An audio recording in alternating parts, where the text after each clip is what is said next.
Muy buenos días, bienvenidos a El Salvador nuevamente. Qué placer volvernos a reencontrar en este espacio de entrevista al punto con Sergio Méndez.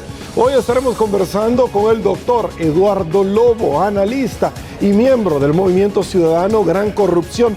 Estaremos conversando sobre todos los temas de coyuntura de actualidad que usted desea conocer.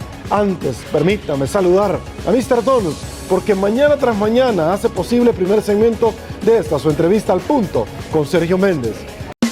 Mr. Kirikikiki, Mr. Desayuno, Kirikikiki, para iniciar mejor todas tus mañanas. Cuando sale el sol, Mr. Donut ya me espera con su variedad. A mi corazón contenta. Mr. Kirikikiki, Mr. Desayuno, Kirikikiki, Mr. Donut, la gran variedad. Y bueno, señores, con el mayor de los placeres le damos la bienvenida al doctor Eduardo Lobo, miembro del Movimiento Ciudadano Gran Corrupción. Muy buenos días, doctor Lobo, gracias por acompañarnos en esta su casa. Gracias por tenerme acá, realmente siempre es un gusto estar contigo y poder compartir buenas noticias al final, después de tantos años en esta lucha en contra de la gran corrupción. Quiero transmitirte a ti buenas noticias. Por supuesto, y también a los amigos televidentes de que vamos avanzando de una u otra forma, aunque muchas veces el panorama no es nada alentador. Doctor, quiero conversar sobre varios temas y es que en alguna medida la Sala de lo Constitucional, quien dejó un piso muy alto, la Sala Saliente, tenemos ya alrededor de un mes y fracción sin sala, no se ponen de acuerdo. Vemos nosotros donde los casos de probidad no se han estancado ahorita, sino que a palabras de los ex magistrados que me han acompañado acá, ellos han aseverado de que un año antes de los comicios electorales del pasado 4 de marzo, ya prácticamente el tema estaba en el congelador. Ya no se estaba profundizando en las investigaciones, ya no se tiene la dinámica que nosotros teníamos y ciertamente existen alrededor de 60 funcionarios y exfuncionarios en investigación en esta unidad. Una unidad que ha sido altamente cuestionada en los últimos días. Existen 6 casos puntualmente de enriquecimiento ilícito en corte plena y esto no avanza. ¿Su opinión? Déjame comenzar diciendo que obviamente yo soy neurocirujano, a diferencia tuya. Como doctor o como cualquier otro ciudadano común que no compartas o que no seas parte del sistema legal del país, permaneces mucho tiempo vendado de los ojos, ciego literalmente. Lo que ahorita estás viendo es lo que ha sucedido históricamente en el país, que son las famosas reparto de cuotas partidarias, son los famosos favores. Eso es la gran corrupción. De hecho, eso fue lo que en el 2014, gracias al expresidente Mauricio Funes, se inspiró justo el movimiento de gran corrupción. En aquellos entonces, si tú lo recuerdas, todo el sistema estaba pervertido, todo el sistema estaba corrupto, especialmente el sistema judicial. Lo que estás viendo ahorita en la Asamblea no es nada diferente. O sea, se inspiraron en la corrupción del señor Mauricio Funes. Sí. Por lo menos para algo bueno sirvió él, ¿verdad? Mira, por lo menos lo que te digo es que nos abrió los ojos a que todo el sistema estaba corrupto. No era una situación de un funcionario público, era un país entero el que estaba sometido a la corrupción. Y el problema no es cuando la corrupción es sistémica, el problema es cuando el sistema judicial, aquel que se encarga de protegerte, está corrupto también. Porque cuando ese está corrupto, no hay manera de que se pueda salvar nada de la institucionalidad salvadoreña o de ningún país, vale la pena decirlo. Pero lo interesante de lo que estás viendo, por lo menos o lo que hemos estado viendo sobre la elección de magistrados, eso es la famosa gran corrupción.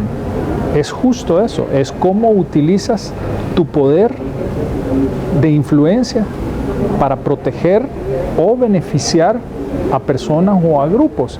O sea, ya lo dijo Leonardo Bonilla, ya lo dijeron muchos que están directamente relacionados a la selección de los magistrados, y esto está enfrascado en tratar de meter al que me va a proteger a mí o al que me va a ayudar a mí. O sea, yo creo que no hay tema de discusión ahí. La pregunta fundamental es si los diputados que no tienen intereses en colocar a personas partidarias van a hacer lo correcto o no. Si los diputados se van a plegar a intereses partidarios o no. Esa es la verdadera pregunta. Y eso no tiene ninguna respuesta más allá del sentido de patriotismo que puedan o no puedan tener estos diputados. Dentro de la Fiscalía General de la República se ha tenido desde hace mucho tiempo la iniciativa, doctor, de que tenga autonomía la unidad financiera, la UIF. Se propusieron reformas porque el GAFI así lo determinó en su momento dentro de esta Asamblea Legislativa, de la cual se aprobó, se mandó donde el presidente Salvador Sánchez Serén, y vemos que al final vetó estas reformas. Ahora el GAFIT plantea la posibilidad concreta de traslapar al país como un paraíso fiscal. Quiero dejar la pregunta sentada sobre la mesa. Voy a irme a una pausa. El doctor Óscar Godoy se va a incorporar con nosotros para conversar sobre estos temas. Pausa en Al Punto con Sergio Méndez. Volvemos.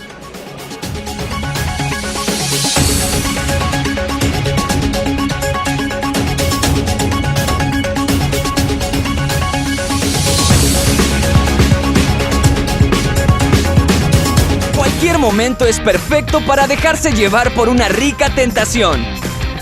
¡Nieves! Puede venir en muchísimos sabores. Banana hawaiana. Tan natural como la fruta. Banana split. Increíbles mezclas. Cake helado. Cappuccino. Hay una gran variedad de especialidades. Sundays. Puedes escoger la que más te guste. Y disfruta una tentación bien helada. Boston Premium Ice Cream.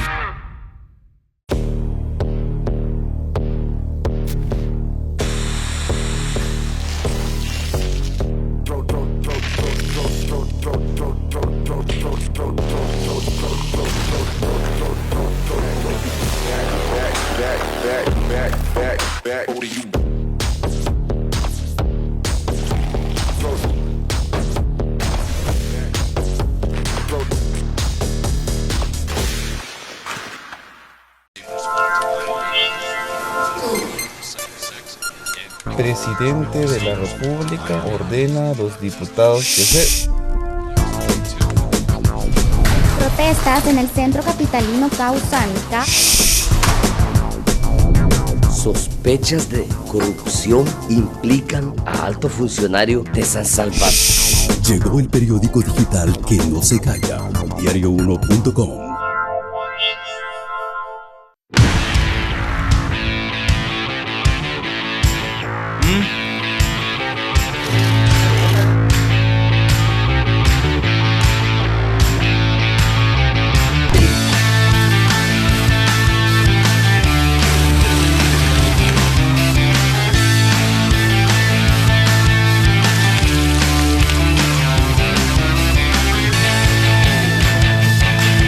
Mr. Donut, la gran variedad.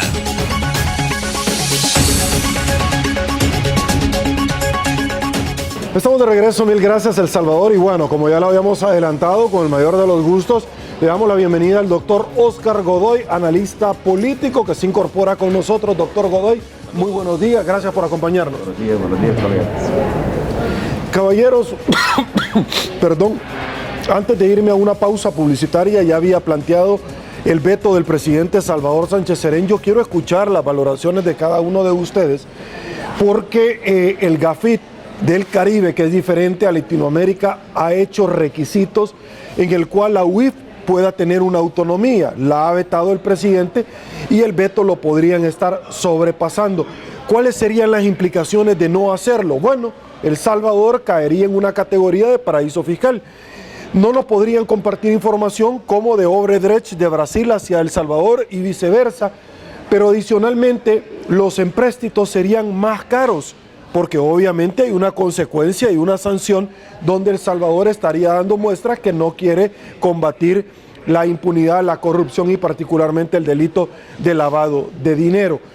¿Cuál es su opinión, doctor Lobo? Porque ya le había dejado sentada la pregunta sobre la mesa, sobre estas reformas de las cuales se están planteando. Por favor.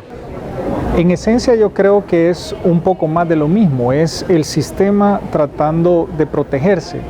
¿verdad? Hay razones intrínsecas para protegerse y eso tiene que ver con el miedo de algunos funcionarios.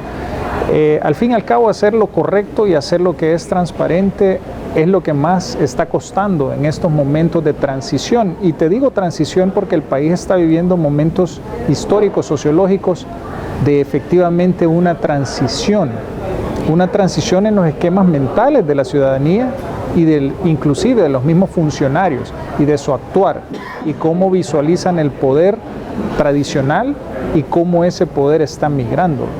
Pero definitivamente estamos en una etapa de transición y yo veo esto como... ¿Transición para bien o para mal, doctor? Para mí siempre es para bien y te voy a decir por qué. Porque habíamos estado en el famoso orden. El orden es algo establecido que nada se mueve y dentro de ese orden estaba la gran corrupción, dentro de ese orden estaban los partidos políticos tradicionales haciendo más de lo mismo y lo que estás viendo es una fragmentación de ese orden. Como dicen, entre más grande es el caos, estás más cerca de encontrar la solución. Y todo esto es normal, es parte de lo que tenés que esperar y ver. El mismo caso Saca, el mismo caso Funes, son parte de ese desorden, de ese caos, que es un buen caos en comparación al orden al que estábamos establecidos, donde todo esto era absolutamente normal. Y eso por lo menos es positivo ante mis ojos. Ok, ya vamos a hablar sobre esos dos casos que me parecen que son importantes, porque el fiscal general en el caso Saca dice, le di esa prerrogativa para evitar que se pusieran de acuerdo en el tribunal y que él pudiera salir. Doctor Godoy, tu valoración sobre estas reformas, el veto del presidente Salvador Sánchez Serén y la imperiosa necesidad que organismos internacionales le están solicitando muestras latentes, palpables al Salvador de un compromiso de combate a la corrupción y a la impunidad. ¿Tu opinión? Bueno, en primer lugar analicemos quién propone la reforma y quién veta. Propone el fiscal, que pertenece a un estamento institucional que está en franca lucha contra la corrupción y todos sus derivados, que como ya lo conocemos.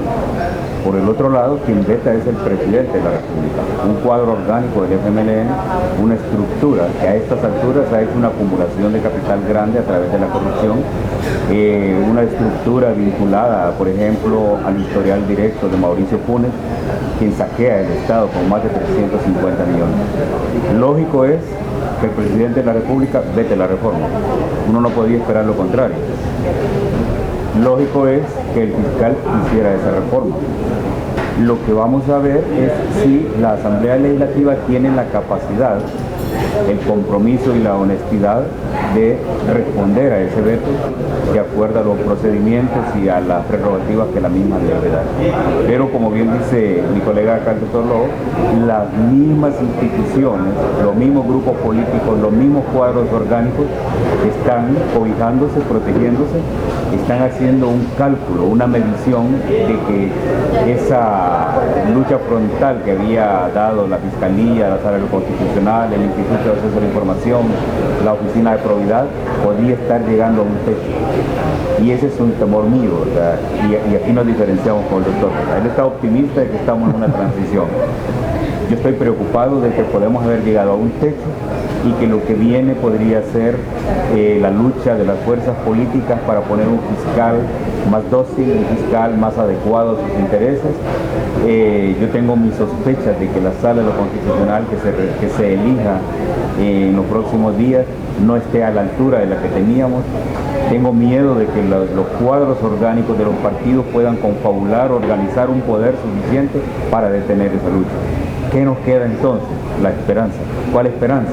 La esperanza de que la mano larga de los Estados Unidos comience a entrar con mayor fuerza, que la mano larga del sistema internacional pueda entrar con más fuerza. Se está justificando, por ejemplo, una oficina independiente de investigación como la CICIE, que ya se ha propuesto en muchas ocasiones. La expectativa que tenemos del listado de corruptos que pueda proponer los Estados Unidos en enero y las derivaciones políticas que de ahí puedan surgir, eso es lo único que particularmente me queda. Ahora, yo tengo varios temas, pero voy a interrumpir porque quiero meter otra situación. Usted ha dicho, bueno, yo quiero en alguna medida tener esperanza sobre la mano larga, sobre un fenómeno en Latinoamérica de combate a la corrupción. Y es que en los últimos días, yo quiero traslapar el otro tema que va de la mano con esto, porque hemos visto que en 3 meses, al mejor estilo de Hollywood, rápido y furioso, se destrabaron relaciones con Taiwán y se arman relaciones con China continental o populista o China comunista, semánticamente como usted lo quiera decir. ¿Y por qué traigo yo esto a colación? Porque muchos están estableciendo varias situaciones.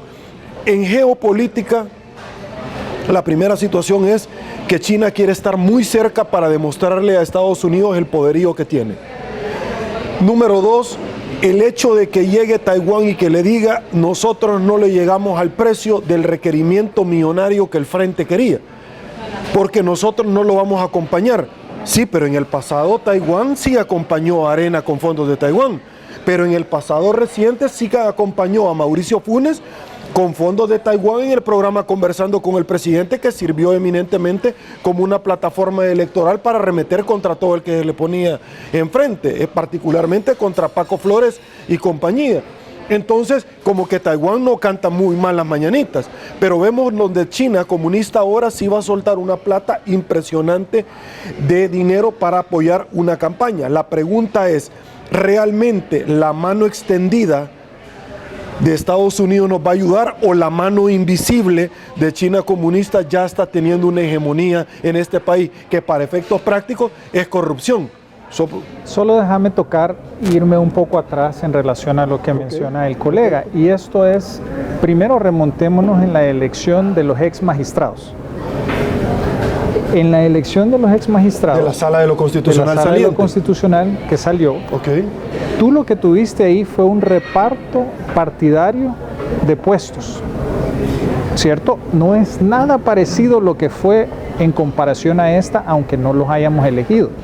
Pero lo que sabemos de hace 9 años es que los magistrados estaban por lo menos identificados, 2 con cada partido mayoritario, 2 con el FMLN y 2 con Arena, por lo menos lo que se sabe.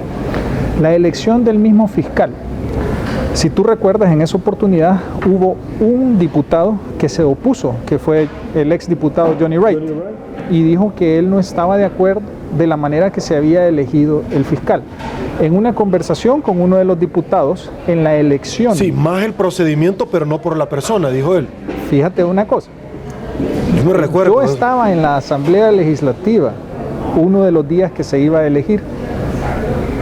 De las palabras de un diputado sobre la elección del actual fiscal era lo siguiente: no es parecido al ex fiscal, pero no va a tocar los círculos del poder. Eso era lo que el diputado estaba dispuesto a votar en ese momento, ¿de acuerdo? Pero ¿por qué traigo a colación esos temas? Porque al final lo que te das cuenta es que el verdadero liderazgo que tuvo el fiscal y que tuvieron los magistrados es lo que genera la esperanza del cambio.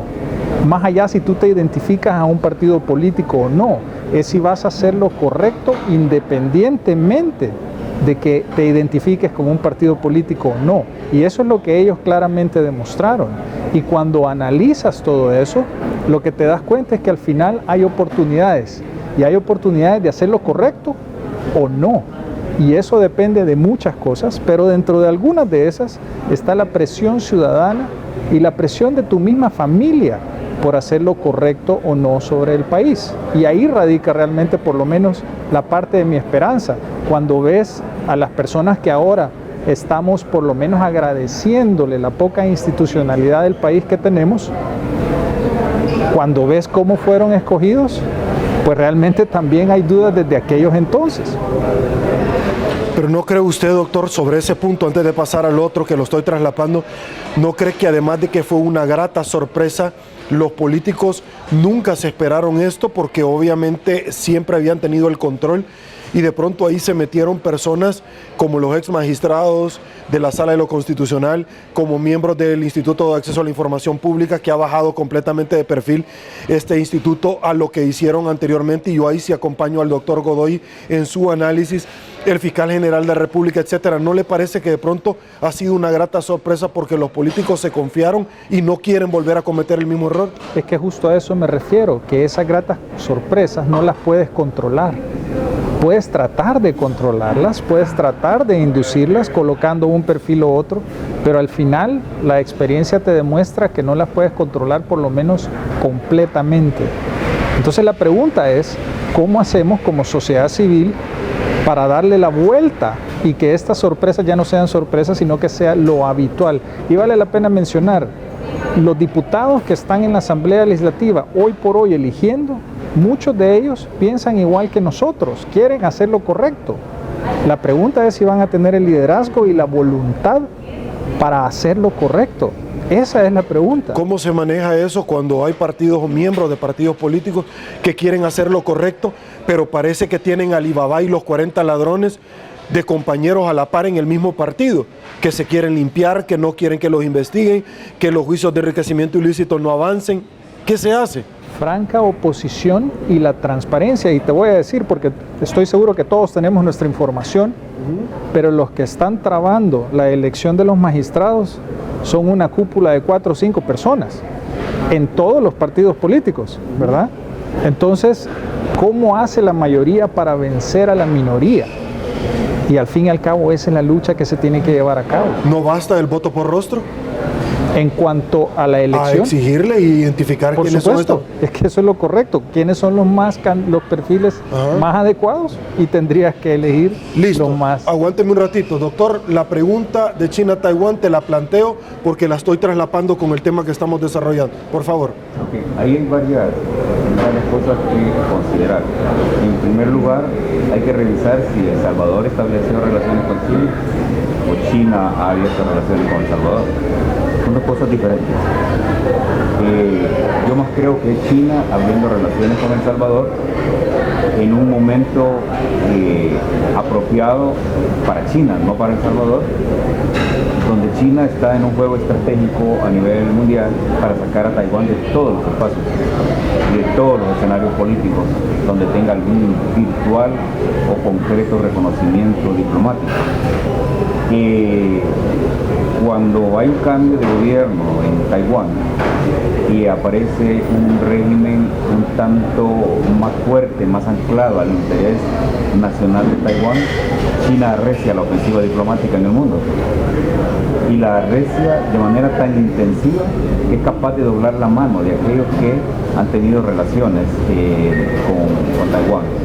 En el caso de El Salvador, Taiwán debía salir porque era parte del juego estratégico en esto de la correlación de fuerzas, donde Taiwán en su vínculo con los Estados Unidos mostraba un antagonismo o una férrea oposición a la política expansionista china.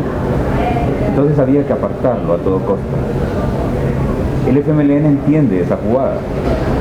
El FMLN no le queda más que aceptar la petición de China de abrir ya las relaciones y dejar fuera a Taiwán. Y lo que el gobierno hace, los emisarios del gobierno hacen es un juego de oportunidad donde aprovechan para pedirle a Taiwán una cantidad millonaria de dinero, no con la idea de que si Taiwán se los daban a seguir con las relaciones, sino que si Taiwán les hubiera dado el dinero, igual lo hubieran sacado y hubieran abierto relaciones con China. Yo creo que la jugada no les salió al final, se quedaron solo con los de China continental va a dar, pero no se quedaron con la tajada que podían haberle sacado a última hora a Taiwán. Esa es la pragmática de los cuadros orgánicos de este tipo de partidos que buscan la utilidad a toda costa. Es una pragmática inmoral, pero la esencialidad de la política en El Salvador, Sergio, como ya lo sabemos, es negocio. No es una cuestión ideológica, no es una cuestión de Estado, no es una cuestión de interés común para la sociedad, es una cuestión de ventajas competitivas para obtener recursos. Ese es el juego. Claro, en la relación con China, el gobierno se la juega, abre la relación, pero no está claro cuál es el contenido del portafolio diplomático. No sabemos cuál es el ataché comercial, cuál es el alcance y las limitaciones. No sabemos qué contiene el ataché político, el ataché militar, el ataché tecnológico y científico, el ataché de cooperación para inversiones. Esas cosas no se conocen y es a eso a lo que ha reaccionado Estados Unidos, porque el contenido posible de ese gran portafolio de relaciones puede entrar en un antagonismo claro con la hipótesis de amenaza a la seguridad de los Estados Unidos. Razón tiene el Pentágono en su estudio de avanzada de decir que podría estar considerándose que se han activado las alarmas de los Estados Unidos cuando China continental pueda establecer en un primer momento bases industriales y bases de comercio en El Salvador, pero que en sentido oculto podría tratarse de plataformas de vigilancia electrónica, que podría ser el gran temor de los Estados Unidos, y los Estados Unidos quieren aclararlo. Por eso le dicen a El Salvador que no ha sido transparente, por eso lo están reclamando. Los Estados Unidos saben que no pueden reclamarle a El Salvador por abrir una relación con cualquier país, porque esa es una decisión soberana de cada Estado. Pero sí hay temores, porque hay supuestos implícitos de que cuando El Salvador tiene una relación franca y amiga con los Estados Unidos, debe también saber que China-Taiwán es amigo de los Estados Unidos y que China continental es un antagónico de los Estados Unidos en el escenario. Pero también hay que aclarar una cosa. Yo particularmente no creo que China continental esté por ahora en un juego de hegemonía. Sí de expansionismo, sí de control, sí de consolidación de una situación de potencia, pero no de hegemonía. Porque la hegemonía política es una categoría que implica más allá de poderíos militares, más allá de poderíos comerciales. Las hegemonías políticas tienen que ver con la correlación a nivel del continente y de los otros continentes, con los diferentes escenarios políticos, militares y comerciales, con Europa, con la misma Rusia, con otros países de Asia que no son China, con otros países de América Latina, que en sentido general conforman un gran lobby político que permite hacer correlaciones de poder de otro tipo. Y por ahora China no tiene esa capacidad y no lo veo que lo pueda tener en los próximos 25 o 30 años. Ok, doctor Lobo, la misma pregunta sobre la venida de China comunista a nuestro país y por supuesto la despedida de Taiwán, tu opinión, porque tengo más preguntas con relación a eso, tu opinión. Fíjate que hace poco leí un proverbio chino, por cierto, y dice que cuando los elefantes pelean, las hormigas salen aplastadas. Entonces, yo creo que lo importante de entender de ese proverbio es cómo dejamos de ser hormigas, porque hay otros países alrededor nuestro que también tienen relaciones con China y claramente no están en esta misma discusión que nosotros lo estamos haciendo. Absolutamente de acuerdo que todo esto ha sido manejado con la mínima transparencia, pero en esencia es más de lo mismo, es más de lo que venimos hablando. Pero la pregunta es cómo realmente como sociedad, y fíjate que yo en lo particular creo que le damos demasiada importancia a lo político y le damos poca importancia al poder comunitario que tenemos como sociedad civil organizada. Y realmente cuando ves lo que pasa en otros países, y no te tienes que ir muy lejos, puedes hablar de Costa Rica si quieres, la importancia se transfiere más a lo social, a lo que la sociedad civil está haciendo y menos a la influencia política que tiene. ¿Y por qué te menciono eso? Y esa es la capacidad de pasar de dejar de ser hormiga. Y nosotros en particular, bajo ese proverbio chino, actualmente somos una hormiga, que dependemos de partidos políticos o de líderes políticos para darle un trasfondo real de a dónde queremos que el país avance. En otras palabras, no tengo más que agregar que lo que el doctor ha explicado a la perfección, más allá de decirte, o por lo menos invitarnos a reflexionar de cómo podemos dejar de ser hormigas en este macro orden político que se está llevando a cabo de los elefantes que tienen su propia danza. Entonces, eso creo que es el tema medular que nosotros como diferentes sectores intelectuales en el orden de medicina, leyes y todos los demás realmente tenemos que empezar a meterle cráneo a cómo salimos de esto, de esta politización que tienen los líderes. Porque si yo me politizo y yo quiero que gane el mío, me voy a defraudar si no queda. Y peor, si queda y no hace lo que yo pensaba, me voy a defraudar más. Y eso no permite que yo tenga sueños, que yo pueda pensar en grande como individuo, como colectivo y como país. Ahora, yo quiero este tema visualizarlo de cara a los próximos comicios electorales que ya el próximo 3 de febrero se vienen en nuestro país. Doctor Godoy, muchos me han apuntalado y me han dicho esto le ha caído como anillo al dedo al FMLN, y se lo voy a plantear por qué. Como yo había dicho hace un par de semanas, yo tenía conocimiento que hay varias empresas que han impulsado desde hace 3 meses, China Continental, para la compra por medio de la alcaldía allá de la Unión, de terrenos de una zona que va a estar con muchos elementos para poder propiciar la inversión y estimulación arancelaria dentro de ese segmento, como una zona franca que se te desea plantear, una zona libre, del cual Estados Unidos ciertamente ustedes han visto que también han puesto el grito en el aire, al igual que Japón, y han condicionado su ayuda a un futuro. De hecho, los helicópteros donados por Taiwán ya no van a venir, que es algo que se estaba por medio del ente castrense gestionando.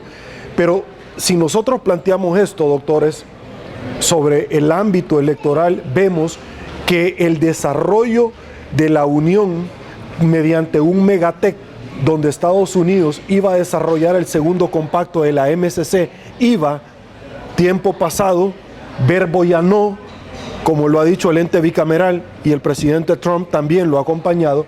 Deberíamos de entender que se retoman, porque lo han dicho también analistas, el tema del ferry en la Unión, el tema del puerto de la Unión, megatec de la Unión, el tema es zona franca, pero adicionalmente el tema varado del canal seco con Nicaragua.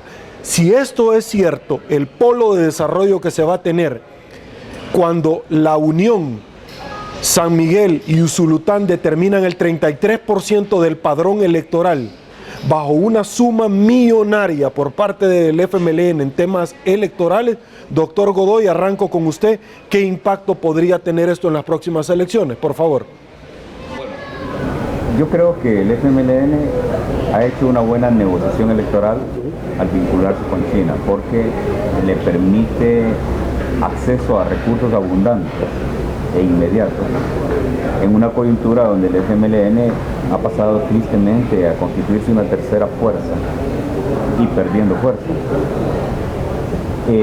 Independientemente de cualquier otra cosa, ese ya es un punto de ventaja para el FMLN, que bien puede impulsar una estrategia electoral sin problemas de recursos. Lo otro es que el FMLN puede jugar con la esperanza de la gente en Oriente. Doctor, perdóneme, tengo que ir a pausa, regreso con usted para darle el tiempo suficiente a los dos para que se puedan desplazar sobre ese tema. Pausa, volvemos.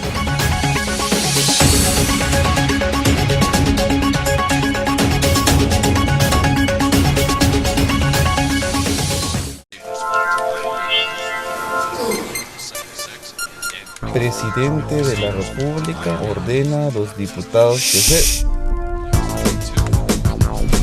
Protestas en el centro capitalino Causánica. Sospechas de corrupción implican a alto funcionario de San Salvador. Llegó el periódico digital que no se calla. Diario1.com. Mister Kirikikiki, Mister Desayunos, Kirikikiki, para iniciar mejor todas tus mañanas. Cuando sale el sol, Mr. Donut ya me espera con su variedad. A mi corazón contenta. Mister Kirikikiki, Mister Desayunos, Kirikikiki, Mr. Donut, la gran variedad.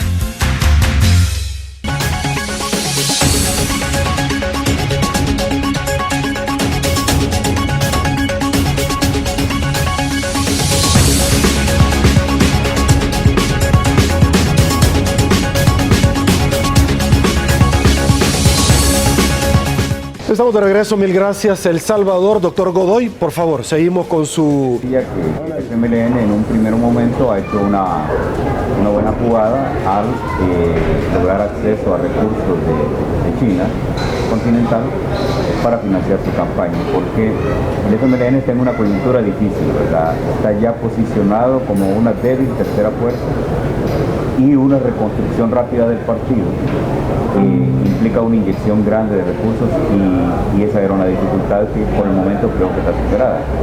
Lo otro es que el FMLN puede articular una oferta electoral para la zona oriental fundada en la promesa de crear consorcios industriales y plataformas de negocios en esa zona que puedan beneficiar a la gente. Sin embargo, en el fondo, más allá de eso, hay un debate nacional y tiene alcance internacional de que no puede ser posible la consolidación de esa proyección de China continental por el momento. Estamos en una etapa difícil para el juego político, estamos a las puertas de un proceso electoral que no sabemos por ahora qué resultados pueda tener. Y los resultados que se tengan el 3 de febrero van a determinar qué parte del ataché diplomático de la relación con China se va a aceptar.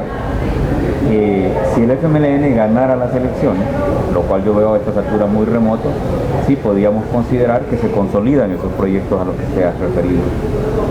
Pero en el caso de consoliden, tampoco se van a consolidar en 3-4 meses, puede llevar 2-3 años como mínimo, ¿verdad? La gente debe saber eso de los tiempos. Lo otro es que si la victoria fuera de Arena, creo que Arena no va a revertir la decisión de la relación diplomática con China-Taiwán, con China popular, pero sí va a limitarse solo al contenido comercial del ataché diplomático. Eso lo recojo de conversar con diferentes empresarios de este país que han abierto los ojos a la posibilidad de hacer negocios con China. Pero el estamento político de derecha está alerta respecto al contenido diplomático de esa relación y mucho más al contenido militar que pueda tener y al enfoque de cooperación técnica en materia de inversión estratégica para el espacio que implica la cesión de territorio, porque es donde están las alarmas puestas. Los Estados Unidos han advertido de que la aceptación de fondos que puedan parecer generosos de China es una amenaza en el sentido de que son fondos caros, con unos costos financieros también altos y que en algún momento los países no pueden pagar, y es cuando China negocia que en lugar de que le paguen le hagan la concesión de derechos, ¿verdad? Y ahí es donde se pierde un poco de poder y de soberanía, lo cual a mí no me preocuparía si tuviéramos un ministro de defensa que fuera confiable. Pero cuando hemos tenido un ministro de defensa que hace una visita de avanzada a China, no sabemos bajo qué propósitos, no sabemos qué es lo conversado ni qué es lo acordado y tenemos dudas sobre eso. Pero en una eventual victoria de la derecha, eso puede ser confiable y favorable al interés de los Estados Unidos y le quita las preocupaciones sobre cuál puede ser el alcance, digamos, de la relación con China continental. Esas son las cosas que están en el escenario y que las vamos a ver desplegándose en los próximos meses. En todo caso, la posibilidad concreta de una victoria electoral del FMLN está descartada, pero no está descartado que el FMLN pueda participar en un eventual gobierno de Nayib Bukele si este pudiera salir victorioso en una segunda vuelta, porque es el único escenario que yo veo posible para Nayib Bukele. Y si Arena no gana en una primera vuelta, las cosas sí se vuelven un tanto complicadas. Perfecto. Doctor Lobo, también la misma pregunta en temas electorales. Que solo para agregar en eso, porque el análisis está completo, pero lo que yo te quiero agregar es algo que hemos venido platicando contigo a lo largo de los años y estamos hablando de estos tiempos que se están cumpliendo, ¿cierto? Por lo menos en lo que coincidimos es que es difícil que el FMLN gane la presidencia, la futura presidencia, y yo no creo que lo de China va a impactar de alguna manera importante la toma de decisiones de los salvadoreños en los próximos escasos meses, especialmente a favor del FMLN por esto.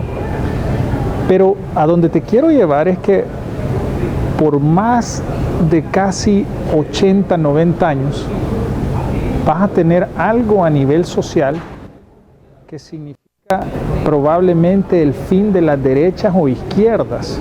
Si hablas con los círculos de derecha, ya el temor ya no es el FMLN, ya no se llama el socialismo del siglo XXI, ahora se llama el populismo, le han puesto otros nombres a la figura de Nayib Bukele. Pero lo interesante es que algo ha cambiado fundamentalmente adentro de la sociedad salvadoreña, y eso se va a remarcar en febrero en las próximas elecciones en El Salvador. Fíjate, si hay una segunda vuelta, como bien lo expone el colega, es probable que esa segunda vuelta en teoría sea entre dos partidos de derecha, o por lo menos que quisiéramos creer que son de derecha, pero al final y al cabo ya entendimos que nada de esto es ideológico, esto es absolutamente cultural. Cuando ves todas las chanchadas que hemos hablado de gran corrupción y todo lo demás, lo puedes tirar a los partidos de derecha, izquierda, centros, a los que tú quieras, porque esto nunca fue ideológico, esto simplemente fue de intereses, y eso es netamente cultural. Pero por lo menos les quiero dejar mi análisis de qué es lo que está pasando desde el punto de vista sociológico, porque estamos cerrando un ciclo histórico muy importante, y ese ciclo es la fuerza antagónica de la famosa derecha e izquierda en El Salvador, y eso está sucediendo y va a suceder y se va a agudizar en las próximas elecciones. Ahora, como estamos hablando de combate a la corrupción, yo quiero traer a colación el caso del expresidente Elías Antonio Saca. Vimos nosotros un golpe de timón del fiscal general, donde ahora le está solicitando los $300 millones si él realmente quiere gozar de una prerrogativa. Juicios de extinción de dominio. Pero ¿a dónde quiero llegar yo con esto? Y es que voy con usted, doctor Godoy, no ha sorprendido a propios y a extraños, no es cierto. En este pueblo chico, infierno grande, uno ya sabe quién es quién y en qué anda. Usted en su gremio sabe quiénes son los doctores malacates, quiénes son la gente correcta, al igual que en el gremio del doctor Godoy, al igual que en el gremio de los periodistas o de los abogados. Por lo tanto, no nos sorprende. Ciertamente, lo que sucede, doctor Godoy, es que ver al expresidente Saca, como lo hizo el expresidente Flores, hablar a la población directamente, contarnos cuál era la estructura criminal, la forma de saqueo, cómo estaban ordeñando la cosa pública del Estado, cómo se apropiaban, cómo les pagaban sobresueldos a todos los exfuncionarios, porque lo dijo categóricamente, una partida presupuestaria de 1.8 millones para el pago de periodistas, cómo se quedaban las agencias publicitarias con un 20% y el 80% no lo implementaban, sino que se le devolvían a sus empresas. Realmente resulta ser alarmante, doctor Godoy. Fíjate que no es alarmante. La diferencia entre ahora y antes es que hoy se sabe con detalle los procedimientos, las formas, los mecanismos de esta gran corrupción, como bien le llaman estas cosas. A mí lo que me preocupa es que hemos llegado a un punto de saturación que nos permite hacer varias afirmaciones. Una es que es el sistema que está corrompido y por lo tanto es corrupto. Y cuando uno dice el sistema, ya no cabe aquello de que este partido es corrupto y que aquel no, que aquel tal vez, que el otro es menos. Es el sistema, porque estamos hablando de una corrupción estructural que está anclada a la base de toda la actuación política y comercial e incluso religiosa, porque algo que no se ha mencionado todavía en este país es que las iglesias, no todas, pero un porcentaje significativo, también han metido la mano en esos dineros sucios, en esos repartos de los políticos, porque también algunas iglesias han hecho juegos políticos y juegos electorales y sobre eso también han tenido beneficios, ¿verdad? Se habla de cifras de 500.000, 600.000, de $1 millón en cada proceso electoral, donde las iglesias también han sido beneficiadas. No quiero decir que una iglesia no debería recibir recursos, ¿verdad? Sino que también hay que decir que el sistema en toda su estructuración, en todos sus estamentos, se corrompió. Y no se corrompió por inercia, ¿verdad? Se corrompió porque lo corrompieron los estamentos políticos y los cuadros orgánicos corruptos de los partidos. Es una corrupción que se ha instalado y está a la base de todo el acontecer. Modelos de economía delictiva, modelos de prácticas corruptas en toda la dinámica del país. ¿Por qué llamo la atención a eso? De que hay un momento de saturación tan extremo de que las instituciones, como la Fiscalía, por ejemplo, la Sala de lo Constitucional, la Oficina de Probidad, se quedan demasiado pequeñas. Voy a usar la misma metáfora de los elefantes y las hormigas. El gran elefante es la corrupción y la hormiga es la institucionalidad que busca controlarla y acabarla. Estamos a un momento donde se requieren ingenierías políticas e ingenierías institucionales de otro nivel, porque lo que tenemos en instituciones, en leyes y en funcionarios ya no alcanza. Es tanto y tan extendida la corrupción que no es posible procesar a todo mundo. Alguna forma de ingeniería tenemos que encontrar para salir, para desentrampar. Y ahí es donde, por ejemplo, la promesa de los Estados Unidos de darnos la lista de los, yo no digo de los corruptos, porque los Estados Unidos tampoco podrían meter en una lista a miles y miles de gente de este país, pero sí pueden sacar una lista emblemática, ejemplarizante, que nos pueda servir de punto de partida para una gran operación de limpieza. Y aquí deberíamos de buscar el gran compromiso con quien quede electo, el presidente el 3 de febrero, para que inicie la gran reparación, ¿verdad?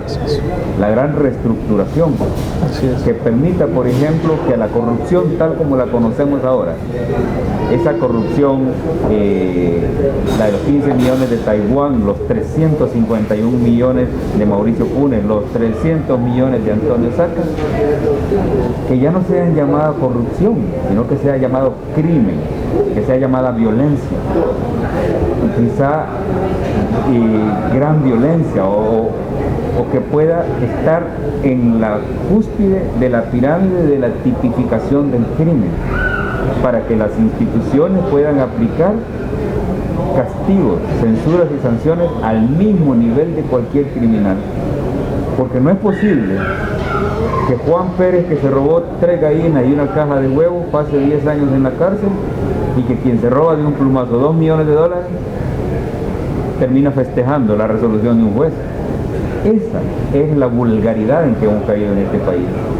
Y los miedos que yo tengo es que no podamos tener una Corte Suprema de Justicia al nivel de lo que se requiere hoy, o una Sala de lo Constitucional al nivel de lo que se requiere hoy, o que no se elija dentro de poco a un fiscal al nivel de lo que existe hoy. Y ahí tengo miedo que podamos tener un retroceso o un estancamiento. ¿De dónde sale mi temor? Me sale de analizar cómo se está procediendo en la Asamblea Legislativa. Se sigue con la dinámica de las cuotas por partidos. Pero lo más lamentable es que quienes tienen juicios e investigaciones pendientes por probidad u otras instituciones son los que están decidiendo sobre quiénes elegir. Esa es la gran paradoja y eso fundamenta mi temor. Caso Saca. El mensaje al futuro presidente de El Salvador, porque yo sé que el tiempo es escaso. Si el esfuerzo ya, ahorita, no es en contra de la lucha frontal, en contra de la corrupción, en contra del crimen organizado, especialmente aquel que ha infiltrado los partidos políticos y el Estado, y la búsqueda de la paz social en El Salvador, todo lo demás que digas que vas a hacer trabajos, que vas a hacer canchas de fútbol, o estás improvisando o no tenés idea a qué es a lo que vas. El doctor acaba de descifrar qué es lo que estamos enfrente. No puedes lograr nada si no logras primero darle una mordida gigante a este monstruo de gran corrupción. Pero le hago una pregunta, perdón que lo interrumpa. ¿Tú crees realmente que los candidatos que tenemos ahorita nosotros, que uno de ellos va a llegar a ser presidente, tú crees que realmente han entendido el mensaje de que el próximo presidente le va a pasar lo mismo porque ya hay 3 en fila? ¿Tú crees que realmente ellos al interior de su partido, donde todos los partidos a los cuales ellos representan, hay diputados que tienen juicios de enriquecimiento ilícito, gente que han saqueado, realmente ellos han entendido o ellos están implementando o dejando pasar un proceso que les permite el día de mañana acomodarse nuevamente y tener gobernabilidad a cualquier precio? ¿Tú crees que realmente han entendido? Porque si hubieran entendido, ¿no crees que ya hubieran elegido magistrados, hubieran limpiado toda esa maleza del zacate de gente que los anda rodeando? Porque hay ciudadanos ejemplares alrededor de todos los candidatos a la presidencia. ¿Tú crees que realmente han entendido el mensaje? Se los estamos mandando, ¿verdad? Este día se los estamos mandando, y no solo por esta vía. Creo que un buen porcentaje de nosotros se los estamos mandando a diario, para que entiendan. Pero lo esperanzador de todo esto es que tus acciones como líderes, como lo hemos hablado a través de las acciones del fiscal general, como lo hemos hablado a través de los ex magistrados de la Corte, tú puedes tomar esa decisión de hacer ese cambio, tú puedes tomar ese rol de liderazgo ahora, y ese es el mensaje que les va hacia ellos.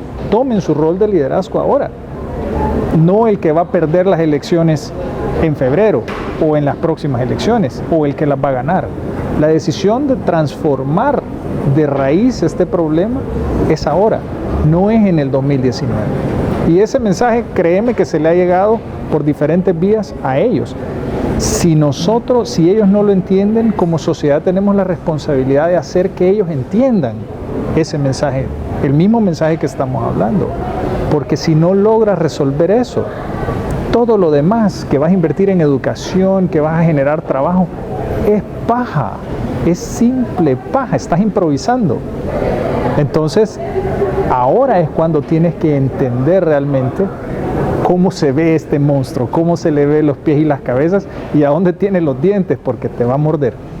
¿Tú crees que lo han entendido, doctor? Porque yo te podría plantear ahorita, mire, el día de mañana se van a dar cuenta si China realmente me tiró dinero al FMLN.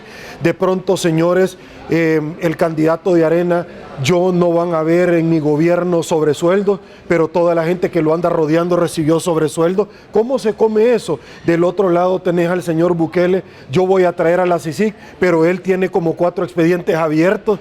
Es decir, ¿tú crees que realmente tienen ya vi lo que fallamos, el pecado no está en hacerlo, sino que en saber hacerlo, hoy la vamos a hacer bien? O sea, ¿tú crees que realmente han entendido el mensaje? Mira, yo quiero decir 2 cosas que deben tomarse muy en serio. Por justicia tenemos que decir lo siguiente: siempre hemos dicho que el crimen organizado infiltró la política. Pero a estas alturas hay que ser justos y decir que los políticos infiltraron el crimen organizado. Eso es porque a uno le consta los procedimientos, los movimientos de los políticos ávidos por andar buscando a los referentes de los carteles, ¿verdad?, para que les apoyen campañas electorales y les den recursos. Eso se sabe donde se tiene que saber, ¿verdad? Lo otro que quiero decir es, que tiene que ver con la pregunta que me hacías, es lo siguiente. Yo he estado bastante cerca del candidato Calleja y de su equipo técnico, y hay una cosa que me queda a estas alturas bien clara, y es que él tiene la claridad de que hay que limpiar el sistema y que hay que limpiar al partido. Él tiene bien claro de que la construcción del nuevo gobierno tiene que hacerse con gente proba, con gente capaz, no necesariamente con gente del partido. Él tiene bien claro el temor de medio mundo de que aquellos que puedan tener las manos sucias no pueden tener participación en un nuevo gobierno. Esa claridad me ha quedado de sus conversaciones con él y con su equipo técnico. En el lado de Nayib Bukele, yo he estado estaría tranquilo si el candidato no fuera Nayib Bukele, sino que fuera Félix Ulloa. Porque es un hombre que tiene mucha más capacidad, es un hombre que tiene mucha más formación. Félix es un demócrata, un socialdemócrata bien comprometido y tiene mucho más prestigio que proteger. De hecho, Félix está pagando caro, ¿verdad?, a nivel de su prestigio, el vincularse con Ghana. Pero él sabe que ese es un juego que puede soportarlo porque puede tener más adelante un protagonismo de limpieza, ¿verdad?, de saneamiento, y a veces el fin puede justificar los medios, como decía un amigo de los políticos. En el lado del FMLN, yo estoy bastante satisfecho con la candidatura de Hugo Martínez y con su vicepresidenta. Ambos son cuadros orgánicos que pueden plantear en algún momento una esperanza. El problema de esa candidatura es que las decisiones dentro del FMLN, por cultura, por práctica y por método orgánico, son decisiones que siempre se toman de manera colectiva. Hay un grupo de 9 u 11 personas en el FMLN que deciden, y ese es el problema de Hugo Martínez. Yo creo que él tendría decisiones de otro tipo, pero colectivamente ahí tenemos la... ¿Cómo afecta que el primer designado a la presidencia, Medardo, fue a China continental? ¿Cómo afecta eso? Porque él es la persona encargada también de la campaña de Hugo Martínez. Correcto. Y ese es un error de comunicación, ¿verdad? Yo, si hubiera sido el presidente, ¿verdad?, lo que hubiera hecho es enviar a mi canciller y a mi ex canciller, que es candidato a la presidencia. Eso podría dar una imagen diferente, pero al haber mandado un cuadro orgánico de los duros del partido, que es el secretario del partido, el mensaje es otro, ¿verdad? Es con nosotros, con el partido con que hay que relacionarse. Más allá del gobierno es el partido. Y esas son las comunicaciones que uno recibe y esas son las que hay que analizar. Doctor Lowe. Yo me quedo con la esperanza. Si te das cuenta, el doctor plantea diferentes escenarios adentro de los partidos políticos. Te habla del cuadro de Carlos Calleja y Carmen Aída. Es esperanzador escuchar eso. Inclusive Nayib Bukele y Félix Ulloa. Félix Ulloa es esperanzador. En esencia, lo que te quiero decir, Sergio, es que como sociedad tenemos dos maneras de ver las cosas. O nos damos y nos tiramos a la calle a que nos aplasten los carros, o realmente empezamos a generar ilusión y esperanza para transformar el país, cada quien desde su metro cuadrado. No tienes que ser presidente ni político para hacerlo, lo puedes hacer a través de la medicina, lo puedes hacer a través de las leyes, pero lo cierto es que tenemos el poder de influenciar a los demás para poder transformar el país, y sí se puede, sí se puede. Nosotros conocemos a quienes van a tener las futuras riendas políticas de este país. Lo que tenemos que hacer es ayudarles, sea quien gane. Y eso va a ser lo difícil, porque vamos a tener que vencer nuestro ego si el que ganó no me cae bien o no me gusta. Pero de que vamos a tener por lo menos la oportunidad de ayudar, vamos a tener. Ok, señores, llegamos al final de esta su entrevista. No me resta más que agradecerle, doctor Lobo, muchísimas gracias por su tiempo. Doctor Oscar Godoy, muchísimas gracias también por habernos acompañado. El Salvador, soy Sergio Méndez, así están las cosas hoy por hoy en nuestro país. Si le gustó la entrevista, coméntelo el resto del día. Será hasta una nueva oportunidad. Pasen muy buenos días y una vez más que el Señor nos bendiga a todos.